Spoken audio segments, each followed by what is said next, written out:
आज 6 जून 2018 आजच्याच दिवशी म्हणजेच 1674 साली शिवाजी महाराज छत्रपती झाले।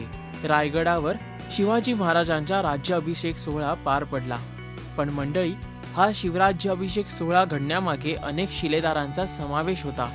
छत्रपती शिवाजी महाराजांचे अनेक मावळे तसंच पंत यांनी स्वराज्य उभं करण्यासाठी आपले प्राण पणाला लावले। हे सांगण्यामागचा एकच उद्देश, तो म्हणजे नुकत्याच रिलीज झालेल्या फर्जंद या सिनेमात हा इतिहास साकारला गेला। हर मरणासमोर विजयाचा ताठा, त्याच खरा मराठा। हर हर कोंडाजी फर्जंद यांनी 1673 साली पन्हाळा किल्ला स्वराज्यात आणला, हे तर आपण जाणतोच। पण 1672 पर्यंत शिवाजी महाराज पन्हाळा स्वराज्यात न आल्यामुळे खूपच बेचैन होते।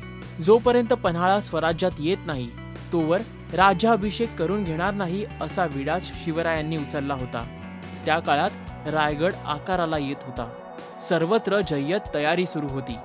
पण शिवाजी महाराजांना फर्जंद यांनी शब्द दिला आणि तो पाळला सुद्धा। अवघ्या 60 मावळ्यांना घेऊन कोंडाजी फर्जंद यांनी पन्हाळ्याची यशस्वी चढाई केली आणि तिथल्या किल्लेदाराला 4 मुंड्यात चीत केलं।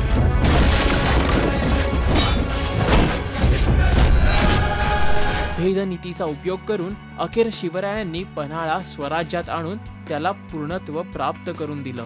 हे शिवधनुष्य लीलया पेलण्यासाठी आणखीन एका व्यक्तीचा महत्त्वपूर्ण सहभाग होता, तो म्हणजे अर्थातच शिवरायांच्या मातोश्री जिजाबाई यांचा।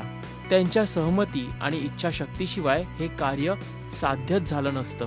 मात्र पन्हाळ्याच्या या मोहिमेमुळे स्वराज्याच्या पहिल्या छत्रपतींचा राज्याभिषेकाचा सुवर्ण सोहळा घडला आणि येणाऱ्या पिढ्यांना प्रेरणा देऊन गेला, हे तितकंच खरं। तर मंडळी, हा व्हिडिओ आपल्याला कसा वाटला ते नक्की सांगा या कॉमेंट सेक्शनमध्ये आणि हा व्हिडिओ लाईक तसंच शेअर करायला विसरू नका।